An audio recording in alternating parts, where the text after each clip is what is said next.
Hello everyone. So in the previous session, we have seen the principle of a PN junction, what is a P-type semiconductor, N-type semiconductor, and how the PN junction is formed. Today, we will begin with the first module, that is semiconductor diodes and its applications. So in this, we are going to see the structure and operation of a semiconductor PN junction diode, its characteristics, then some of the parameters and its applications. We have seen what a PN junction diode is, or what a PN junction is. A PN junction is formed by bringing together a P-type and N-type semiconductors together, right? So at the junction of the P-type and N-type, I mean where they meet, what we have is the PN junction. And when you connect conductors or connecting LEDs to both the ends of the P-type and N-type, you get a PN junction diode. So it has got two terminals. One is the anode and the other one is the cathode. Okay. The name diode itself indicates that there are two terminals. Di stands for two and ode comes from electrode. So diode actually means it has got two terminals or two electrodes. One is the anode and the other one is cathode. The anode is connected at the P type and cathode is connected at the N type. Okay. So here you can see we have connected a pair of copper wires at both the ends. So whatever the resultant device we get is the diode. So where do we use diodes? So we use them in variety of applications like rectification or rectifiers, that is converting AC to DC, then in voltage regulation, or to for protection against high voltage to cut off some levels of voltages, and also for wave shaping to shape our waveform, input waveform to the desired form. Okay, we will see these applications later. Yeah, a semiconductor diode is a PN junction with conductors on each side. So that we can connect this to any of the circuits. So this is the symbol of a diode. This indicates a diode triangle. This is actually an arrow mark with a vertical line. This indicates that it is a unidirectional device. Okay, so we have seen that the diode is a unidirectional device. Unidirectional means the current flows only in one direction. In PN junction diode, the current flows only in one direction. And what is that direction? It is from anode to cathode, this way. So this arrow mark indicates that the current is flowing in this direction, and a vertical line here indicates that no current can flow in the opposite direction, right? So yeah, you can see here the current is flowing. I mean, whenever we connect forward bias means when you connect anode to the positive terminal of the battery and cathode to the negative terminal of the battery, the current flows in this particular direction. This is actually the direction of conventional current. That means the direction of conventional current is from anode to cathode. That means the electrons are moving in the opposite direction, that is from cathode towards anode. Okay, the anode is of P type and cathode is of N type. You should always remember this part is the P type in a diode and this is the N type or cathode. So this is a symbol of a diode. So how are diodes available commercially? They are available in different forms. You know, they come in different forms, and each diode has got different current ratings. Depending on the applications, you can choose any of these diodes for your particular application. So we will see what is the operation of a diode. To understand the operation of a diode, you should know the operation of a PN junction first. So we have seen yesterday the PN junction in the previous class, the PN junction, that is P type and N type, or P regions and N regions are connected together, or they are brought together, and at the junction of them, whatever we get is the PN junction. In P region, majority charge carriers are holes. In N region, the majority charge carriers are electrons. So what happens at the junction? What happens at the junction is the electrons, the free electrons, which are majority charge carriers in the N-type region, they come into contact with the holes, which are majority charge carriers in the P region. And you know, whenever there is a hole, an electron will fill the hole, right? Whenever there is a hole, an electron will fill the hole. So when the electron fills the hole, it will leave behind a hole in the n region. When electron fills the hole, it will leave behind the hole in the n region. So that way, whatever hole was there in the p region, it will be filled by electron, right? So when do we say there are free charges or charge carriers? Whenever they are free from a particular atom, right?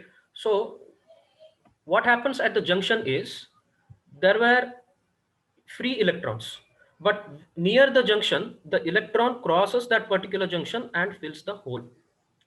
When it fills the hole, that means an atom near the junction has lost an electron.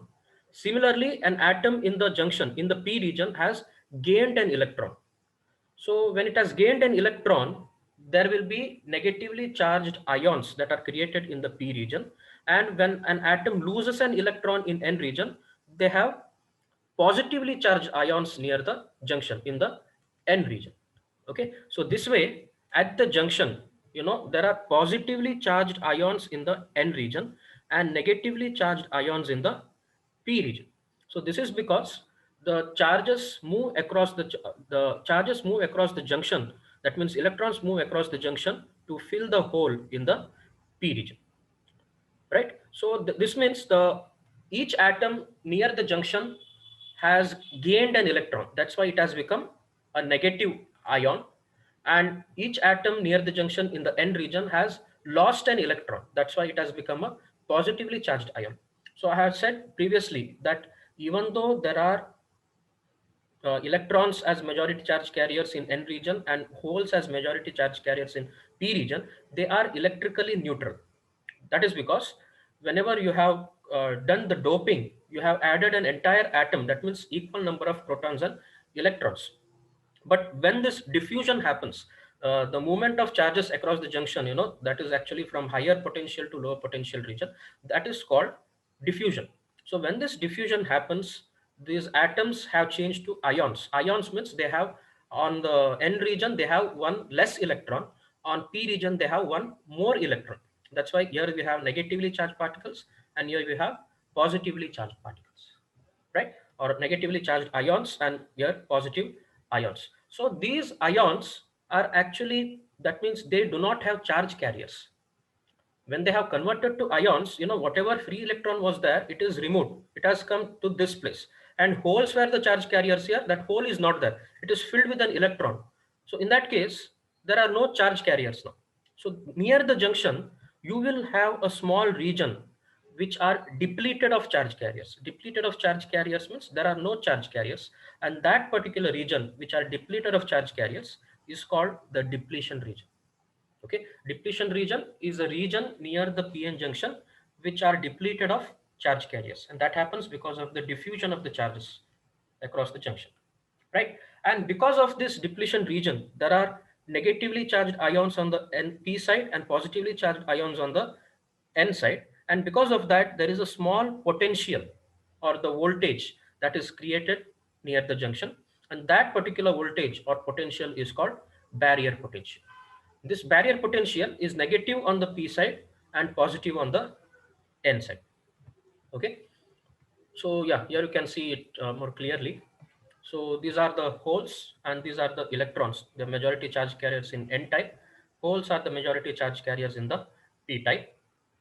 Near the junction, holes are filled with electrons from the n side. So here whenever it leaves, here there are positively charged particles because electrons are lost, and here we have negatively charged atoms. Electrons cross from the n side to fill the holes in the p side, right? So because of this, yeah, here you get a layer of negative ions, here you get a layer of positive ions, and this is the depletion region, whatever you can see. And because of this depletion region, there is a small voltage which is called the junction barrier voltage or barrier potential, which is negative on p side and positive on the n side, right? So this is what we have in PN junction when it is unbiased. Unbiased means we are not connected any external voltage to this PN junction, right? So this is an explanation of the same. Yeah, since holes and electrons are close together at the junction, some free electrons from the n side are attracted across the junction to fill adjacent holes on the p side, right? So that process is called diffusion. They are said to diffuse across the junction from a region of higher carrier concentration to one of low concentration. The free electrons which cross the junction, they create negative ions on the p side, and yeah, negative ions on the p side by giving some atoms one more electron than their total number of protons, right? They will have one more electron than the number of protons. Similarly, they leave behind positive ions on the n side because they have lost one electron. They have one lesser electron than the number of protons, so they have positive ions on the n side, right? So because of this, a depletion region is created. That's what the depletion region is. The movement of charge carriers, it leaves behind a layer which is depleted of charge carriers. That means there are no charge carriers. That region is called the depletion region. On the n side, the depletion region is made up of donor impurity atoms that have become positively charged by losing the free electron associated with them. And on the p side, we have acceptor impurity atoms, means they have accepted the electrons and have become negatively charged by losing the hole associated with them, right? The hole is filled with the electron, so they have become negatively charged ions. Then we have the barrier voltage. uh, as I said, both n-type and p-type materials, even though they have electrons and holes as the charge carriers, they both are electrically neutral because of equal number of protons and electrons. When the diffusion happens, it creates positive and negative ions on n side and p side respectively, right? This results in electric field near the junction.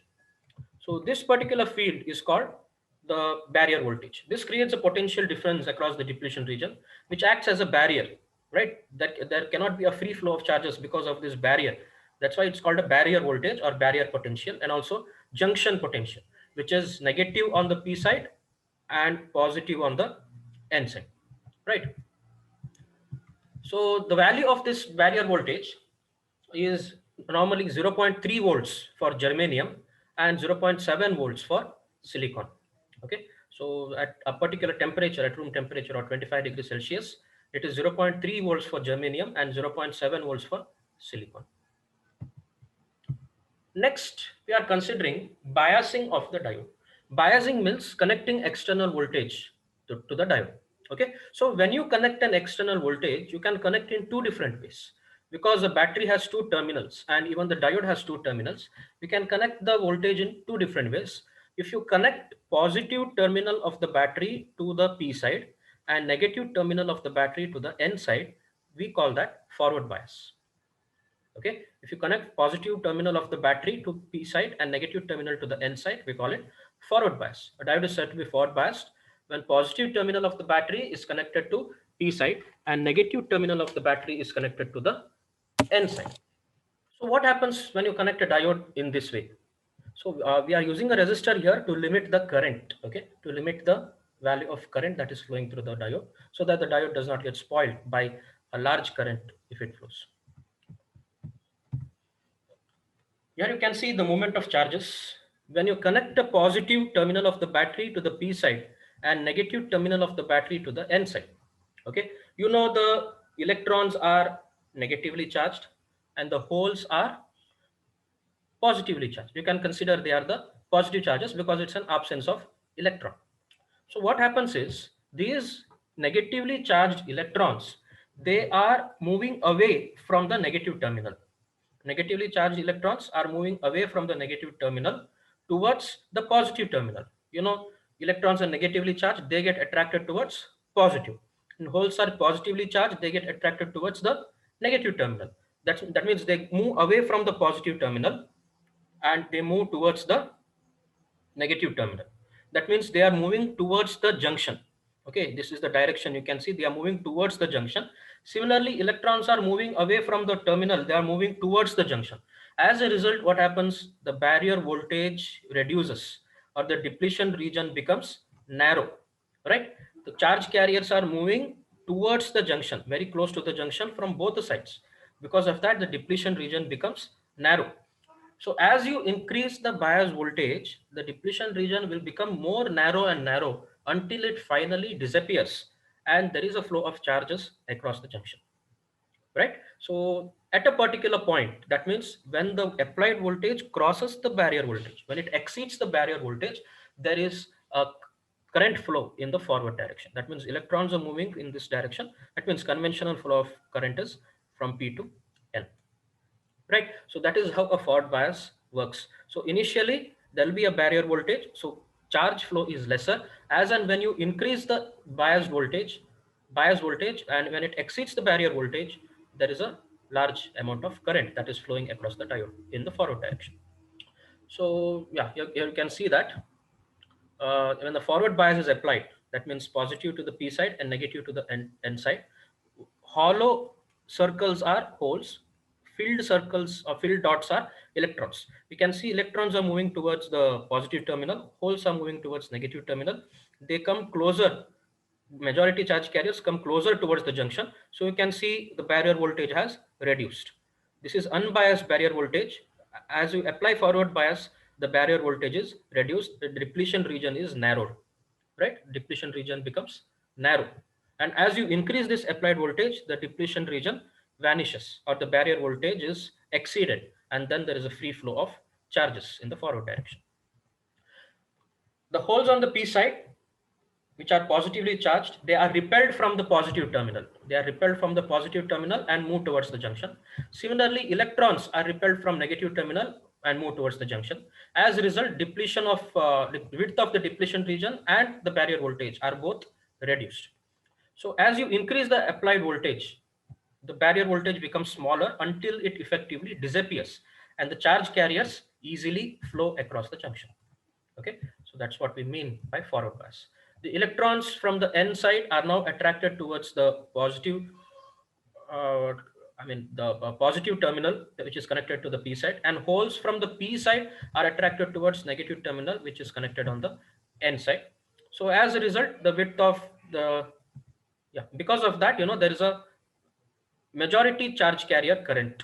That means in N region, electrons are charge carriers, majority charge carriers, and in P region, holes are the majority charge carriers, and the current, overall current, is because of majority charge carriers. So it is called majority charge carrier current. It is flowing, and the junction is said to be forward biased, right? This is the operation of forward biasing of a diode. So next, we need to draw the characteristic. What do you mean by characteristic is the how the current varies with respect to the change in the voltage.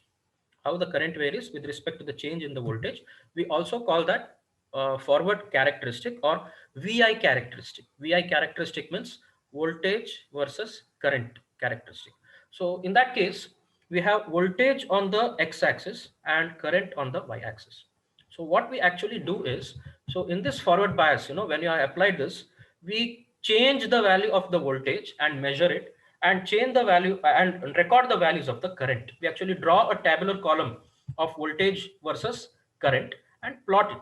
Okay, this is actually an experiment that is conducted in the lab, and based on the results or the tabular column, whatever you get, we plot the values of current versus the voltage, whatever you have applied. So what you observe is, initially the current is zero. So as you increase the voltage, the current does not increase much. It increases very slowly till it reaches the knee of this particular characteristic. The knee means where it starts increasing, and when it starts increasing is actually when you apply the forward voltage or the barrier voltage. Okay, so when the voltage crosses the barrier voltage, that is 0.3 volts for germanium and 0.7 volts in case of silicon diode, then the current starts increasing exponentially, or rather it is linearly, it will vary, right? This is called the forward characteristic of a PN junction diode. So VF is the forward voltage, which is in volts. IF is the forward current, which is in normally in milliamps. Okay, so this is the way the current will vary with respect to voltage in when the diode is forward biased. So what you observe is, there is a very little forward current until VF exceeds the junction barrier voltage. That is 0.3 volts for silicon and 0.7 volts for 0.3 volts for germanium and 0.7 volts for silicon. So when VF is increased from 0 towards the knee, the barrier voltage is progressively overcome, allowing more majority charge carriers to flow across the junction. That's why you can see a rise in the current almost linearly.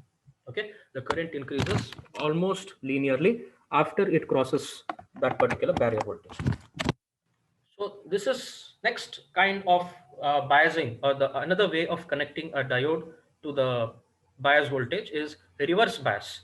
In reverse bias, you are connecting negative terminal of the battery to the P side and positive terminal of the battery to the N side, right? This is the P side, you have connected the negative terminal of the battery, and to the P side, or to the N side, you have connected positive terminal of the battery. Such a way of biasing is called reverse bias. So what happens when you connect a diode in reverse bias? When you connect a diode in reverse bias, as you know, again, holes are positively charged. They move towards the negative terminal.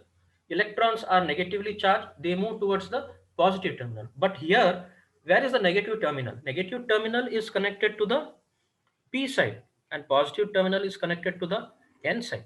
That means holes are moving away from the junction towards the boundaries, I mean towards the negative terminal, and electrons are also moving away from the junction towards the positive terminal. So both the charge carriers, they are moving away from the junction.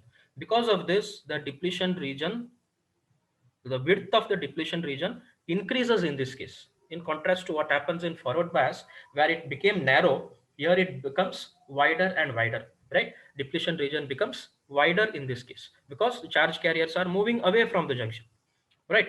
And because of that, there is no possible flow of majority charge carrier current in case of reverse bias, right?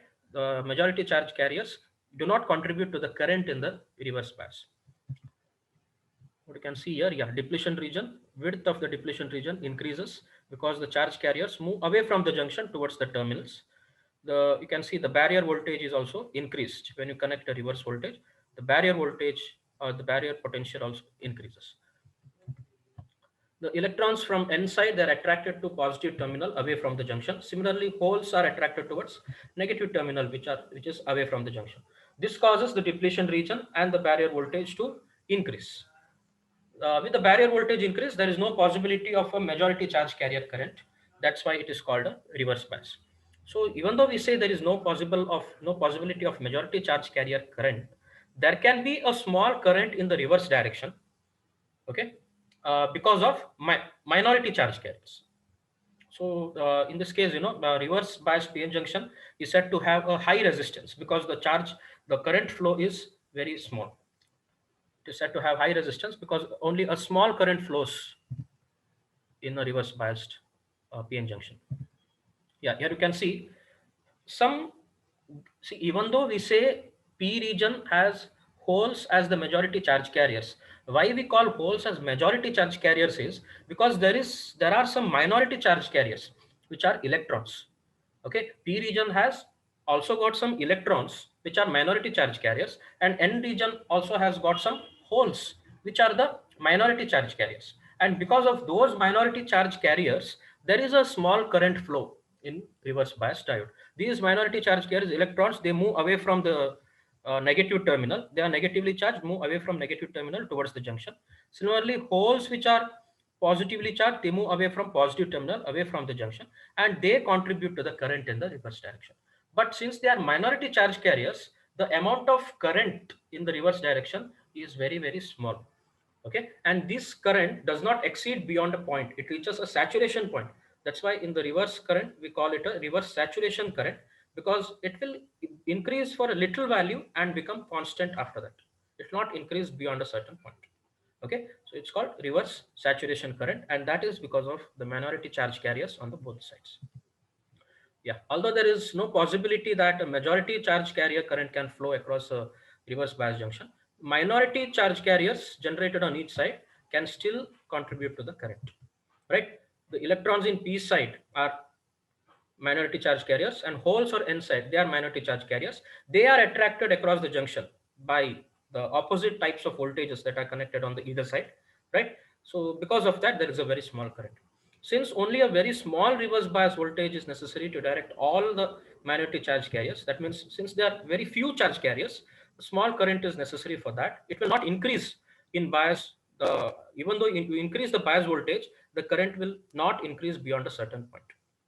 So this particular current is known as reverse saturation current, and the value of reverse saturation current is very small. Okay, and normally it will be in some nanoamps or microamps, whereas forward current will be in milliamps. Reverse saturation current will normally be in nanoamps or microamps. So one more thing is, if the reverse bias voltage is increased to a value called the breakdown voltage. So if you, when you apply the reverse voltage, the depletion region keeps on increasing. As you increase the applied voltage, as you increase the applied voltage beyond a certain point, the entire region will become depletion region, right? Entire region will become depletion region, and the diode is set to break down. Breakdown means it gets spoiled. Okay, that particular voltage at which the diode breaks down is called breakdown voltage, and at that particular point a very large current flows in the reverse direction, and at that point we say the diode has lost its semiconductor properties. Okay, it will cause a very large flow, it causes a breakdown, and a very large current flows in the reverse direction. So coming to the characteristic, that is plot of current versus voltage for reverse bias diode, we get this. This is the reverse voltage, and this is the reverse current. It will normally be in microamps or nanoamps. So you can see a very small current is flowing initially. Okay, it will not flow much. A very small current, that is called the reverse saturation current.